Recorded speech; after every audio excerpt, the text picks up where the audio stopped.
Pelo Brasil e pelo mundo, muitas pessoas têm percebido as vantagens de ser um associado de uma cooperativa de crédito. Para começar a ter uma ideia desses benefícios, basta compararmos as taxas de juros dos bancos comuns com as cooperativas de crédito. Com as contínuas reduções da taxa básica de juros da economia, a Selic, muitos bancos anunciaram reduções nas taxas cobradas aos seus clientes. Mesmo assim, os valores praticados pelas cooperativas de crédito continuam sendo mais competitivos. Dúvidas? Entre em contato com uma de nossas agências e faça sua simulação. Sicoob, a maior instituição cooperativa de crédito do Brasil.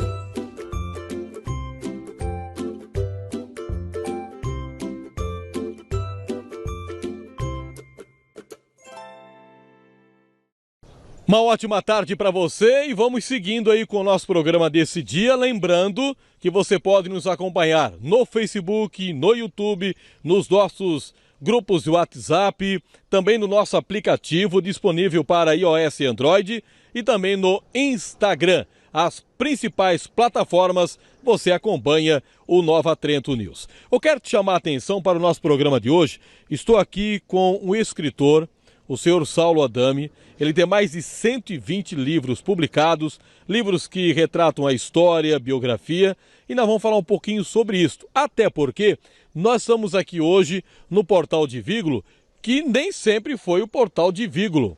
Foi algo no passado diferente. E o escritor vai falar um pouquinho sobre isso aqui no nosso programa. Boa tarde, tudo bem com o senhor? Boa tarde, tudo bem. Muito obrigado pela oportunidade. O senhor tem quantos livros publicados? 120 em diversas áreas, desde literatura, quando eu falo literatura é poesia, conto, crônica, novela, romance. Sim. E ensaio, também tem livros biográficos sobre personalidades da região, daqui de Santa Catarina. O Dr. Celso Bonatelli foi prefeito de Brusque, tem a biografia dele. Tem um médico bastante conhecido na região, o Dr. Nica, João Antônio Scheffer, também fizemos a biografia. Eu escrevi com a Janine Vandret Adami, que é minha mulher, que é psicóloga e me ajuda nessa área. E além desses livros, histórias de municípios do Alto Vale do Itajaí, histórias de Vidal Ramos, Agrolândia, Imbuia, Rio do Oeste, Trombudo Central, Aurora, Brusque também. E Nova Trento? Nova Trento estamos com um em produção. Opa, dá para revelar alguma coisa desse livro? Dá então vamos lá. Dá para adiantar alguma coisa. É um livro que ainda não está concluído, mas é uma história que lida com as origens de Nova Trento. É um episódio que ficou conhecido como a Revolta dos Colonos, que aconteceu aqui em 1878 e envolve o meu tataravô, que é Leopoldo Adami. E essa obra ela está em conclusão, acredito que mais dentro de uns 30 dias ela vai estar finalizada e aí sim a gente vai procurar meios para torná-la publicar. Chama-se Cancionata, a Revolta dos Colonos e o Martírio de Leopoldo Adami, em Nova Trento. Então é isso. Uma data, uma previsão de lançamento ou não? Eu estou trabalhando para concluir o livro em fevereiro para quem sabe publicar em março. Essa é a ideia inicial. Mas esse ano sai? Esse ano sai, com certeza sai. Nós estamos aqui no Portal de Vígulo. Sim. O que era no passado aqui, nesse local, onde nós estamos? Aqui foi implantada uma unidade da indústria Renault de Brusque, que era uma fiação, foi implantada aqui. No final da década de 1920 começou o movimento para reunir acionistas e na década de 1930 efetivamente ela começou a produzir tecido aqui na cidade. E ela ficou em atividade durante várias décadas. Certo. Ok, então um pouco mais da história aí de onde é hoje o Portal de Vígulo, onde nós estamos aqui nesse momento. Agora, Saulo, o senhor sempre foi escritor, o senhor é natural de onde? Eu nasci em Brusque em 1965 e aos 9 anos de idade, na escola primária, quando perguntavam o que a gente queria ser quando crescer, todo mundo falava qualquer coisa menos escritor, e era só o que eu queria ser. Eu queria ser escritor desde os meus 7, 8 anos de idade. Comecei a escrever aos 9, inclusive crônica, pequenos contos e peça teatral. Eu fui assistindo peças de teatro e fui aprendendo na prática como é que se poderia fazer isso, pelo menos a parte de texto e a parte visual. Aos 10 anos montei a primeira peça, aos 17 anos lancei o primeiro livro, chamado Cicatrizes, 1982, de poesia, conto e crônica. Mas eu cheguei no ponto que eu gostaria de chegar desde criança, mais ou menos no começo de 2002, quando eu fui contratado para escrever um livro sob encomenda, contando a história da primeira Reserva Particular do Patrimônio Nacional, a RPPN Chácara Edith, em Brusque. Era uma propriedade das famílias Hoffmann e Morelli. Eu fui convidado para escrever essa história. Foi o meu primeiro livro por encomenda e a partir daí, então, eu passei a publicar em média 8, 10 livros por ano. Teve ano que saiu mais, teve ano que saíram 17 livros, mas eu já tinha alguns deles já prontos há bastante tempo, só aguardando. A vida do senhor, então, é escrever, realmente? Era tudo que eu queria. Eu consegui realizar isso no início dos anos 2000. Então, hoje eu vivo disso, além de escrever livros sob encomenda, eu escrevo roteiros para filmes, documentários, a maioria deles produzido em Santa Catarina, e sempre sendo chamado para fazer roteiro, ou fazer produção, ou fazer entrevistas, que é aquilo que eu gosto de fazer, né? A minha praia é essa. E o filme mais recente, a gente também pretende trazer para apresentar em Nova Trento. O filme se chama O Dirigível. É um documentário que conta desde a origem do sonho humano de voar até as maiores aeronaves que já decolaram, que são os dirigíveis produzidos na Alemanha, que vieram para o sul do Brasil, tiveram passagem por aqui, como o Graf Zeppelin em 1934, como o dirigível Hindenburg em 1936, que em 1937 esse Hindenburg ele incendiou nos Estados Unidos, numa cidade chamada Lakehurst, e foi assim o fim da história das viagens transoceânicas com dirigíveis. Mas ele esteve por aqui, passou no céu de Brusque, na região, em 1936, e muitas pessoas viram a passagem dele. Então esse documentário do dirigível é um média-metragem, tem 50 minutos, e ele é uma série de entrevistas com várias pessoas que testemunharam a passagem dele, em Santa Catarina, no Paraná, e também moradores de São Paulo que viram ele quando tinha 9, 10, 14 anos. É um documentário bem bacana e a gente teve a estreia dele em novembro em Curitiba e desde então ele está sendo levado para outras cidades. Agora em abril ele vem a Brusque e a região. Perfeito. Saulo, obrigado pela sua presença. Na sequência eu vou conversar com o professor Juliano Mazzola, que vai falar também um pouco dessa ligação do professor, né, Juliano Mazzola, com o escritor Saulo Adame. E obrigado pela presença do senhor no nosso programa. Obrigado a vocês. Gente, hoje o nosso programa está recebendo também o professor Juliano Mazzola, que vai falar um pouco da ligação dele com o escritor Saulo Adame, que continua aqui conosco, e também sobre, né, um trabalho que será realizado aí, que é a abertura dos arquivos, né, da empresa Renault, que começou aí há muito tempo atrás, aqui onde nós estamos, que atualmente é o Portal de Vigo.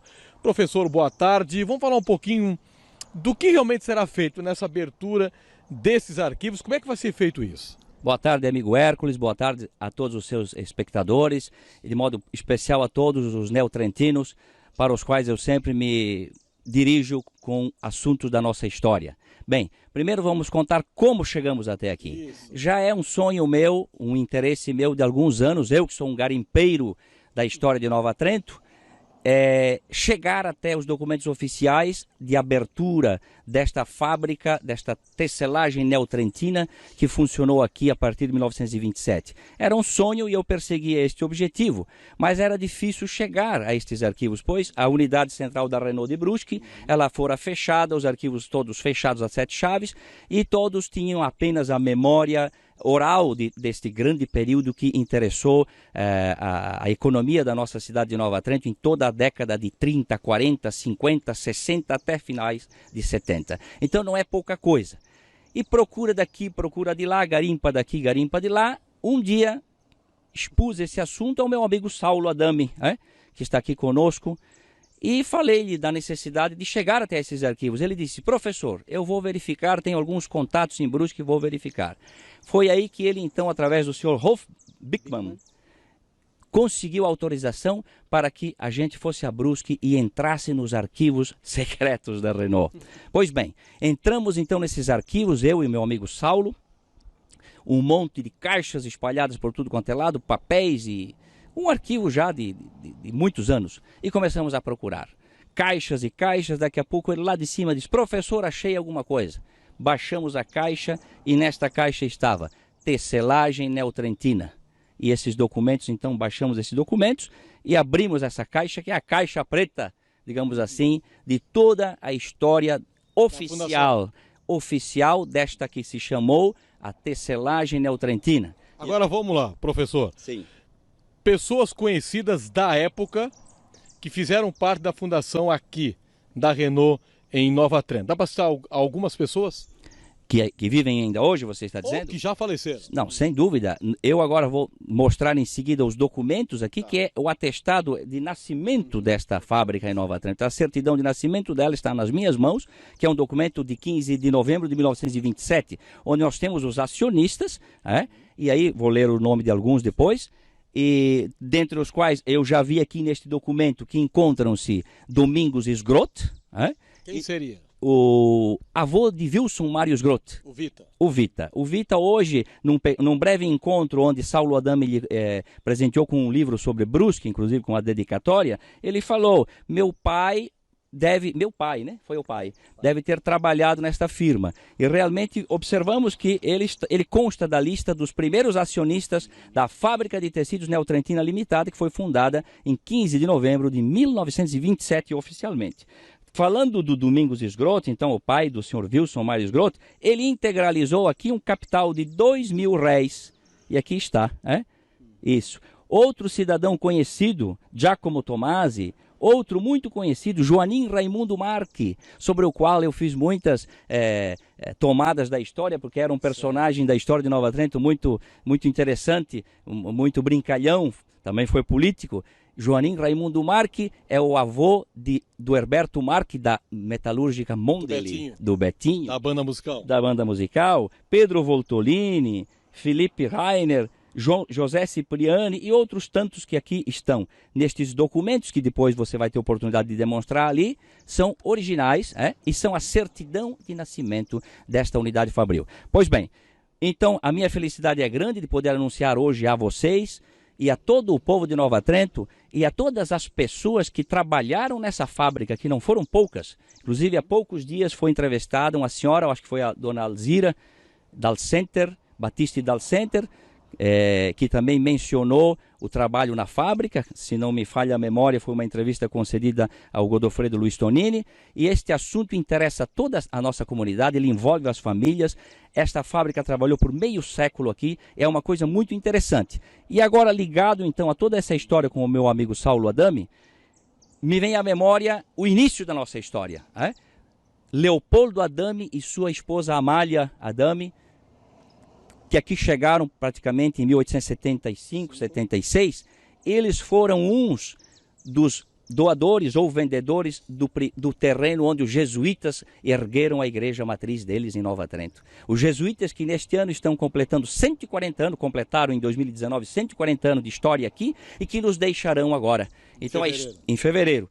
Depois de 140 anos de história, os jesuítas estarão nos deixando. Então, a família de Saulo Adame, com esse livro que virá à luz, sem dúvida nenhuma, com o auxílio de pessoas importantes da nossa comunidade, cujo título será Cancionata, o Martírio de Leopoldo Adame, ele nos liga a Saulo Adame, nos liga a Leopoldo Adame, sua mulher Amália, a história dos jesuítas. E a coisa segue para essa trama de fios, juntamente com a congregação das Irmãzinhas da Imaculada Conceição, que também foram as herdeiras dos fios que foram introduzidos aqui, da seda por Hipólito Boatê, da Filanda. Em seguida, então, vem em 27 esta maravilhosa fábrica que operou aqui, onde estamos nesse local. Então, estes fios da história vão se entrelaçando e cada vez mais. E como eu sou um verdadeiro garimpeiro da história, garimpeio Saulo, que agora passa a ser um soldado de Nova Trento na defesa da nossa memória, porque nós precisamos na cidade de Nova Trento, Hércules,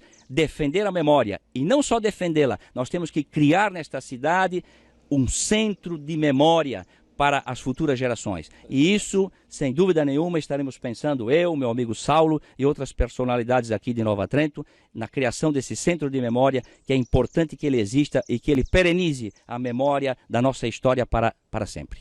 Então, para nós terminarmos o nosso programa de hoje, para que você entenda, a empresa Renault de Brusque, se eu errar aqui, você me corrija. A empresa Renault de Brusque começou aqui em Nova Trento. Não começou. Né? Mas praticamente aqui. Veja bem, o Carl Renault, festejamos Isso. ontem mesmo, 75 anos da morte dele. Ele começou a sua empresa em Brusque, em 1892. E aqui em Nova Trento? Em 1927. Entendi. Entendeu? Então, um pouco depois, em Nova Trento. Abriu em Nova Trento. Mas, praticamente, quando a empresa Renault estava tomando o seu impulso maior, que é na década de 30, eles também vêm para cá. Então, a história também da fiação e tecelagem Renault se entrelaça conosco, com a história do nosso município política, com a história da congregação, e isso é uma coisa muito importante. Então, começou em Brusque, veio para Nova Trento, onde nós estamos aqui, onde hoje é o Portal de Vígulo, gerou empregos na época, pessoas em Nova Trento ajudaram com dinheiro para instalar a empresa aqui, e depois a empresa fecha aqui e fica só em Brusque. É isso, né? Então essa é a história bonita, que através desse arquivo a gente passa a conhecer quem foram as pessoas em Nova Trento que ajudaram na instalação da Renault. Porque, professor, para a gente terminar, se hoje nós estamos onde estamos, se Nova Trento é o que é, também devemos agradecer a tantas essas pessoas que há 20, 30, 50, 100 anos atrás começaram uma história aqui, né, professor? Sem dúvida nenhuma. Nós devemos, sobretudo, agradecer aos pioneiros italianos que aqui chegaram. Por quê? Porque Carl Renault, que veio da Alemanha e fundou essa empresa, ele era uma pessoa mais instruída, era um empresário e tinha visão, mas ele dependia dos braços dos nossos italianos para o trabalho, dos braços dos alemães também, sem dúvida nenhuma, mas a colônia italiana era muito grande. Então, nós podemos dizer com toda certeza, amigo Saulo, que os braços dos nossos colonos italianos, eles ergueram a fiação e tecelagem, não só em Nova Trento, mas também em Brusque, a Neotrentina e também a tecelagem Renault de Brusque. Então, eles foram muito importantes, eles devem sempre ser lembrados, esta minha insistência na história de Nova Trento, para não esquecermos as pessoas que construíram toda a infraestrutura sobre a qual nós caminhamos. Hoje há uma pousada Portal do Vígulo, as imagens serão exibidas depois, as pessoas aqui chegam ao SEIC, o complexo religioso da Santa Paulina. Toda esta infraestrutura nos foi legada por quem? Pelos nossos antepassados. Então não é uma questão de ser um sujeito que só olha para trás, nós estamos conectados com o futuro, nós estamos com celulares nas mãos, nós estamos com a tecnologia nas mãos, mas nós temos que valorizar a nossa memória, celebrá-la e através da memória trazer desenvolvimento econômico para o município de Nova Trento. Professor Juliano Mazzola e o escritor Saulo Adami são os nossos entrevistados de hoje aqui do nosso programa. Obrigado a você que esteve com a gente. Esperamos que você aí possa ter um pouco mais de conhecimento sobre a história e a cultura aqui do nosso município. E em breve o escritor vai estar lançando um livro retratando um pouco mais a história do nosso povo, da nossa cidade. Fique com a gente. Nova Trento News, a TV dos neotrentinos.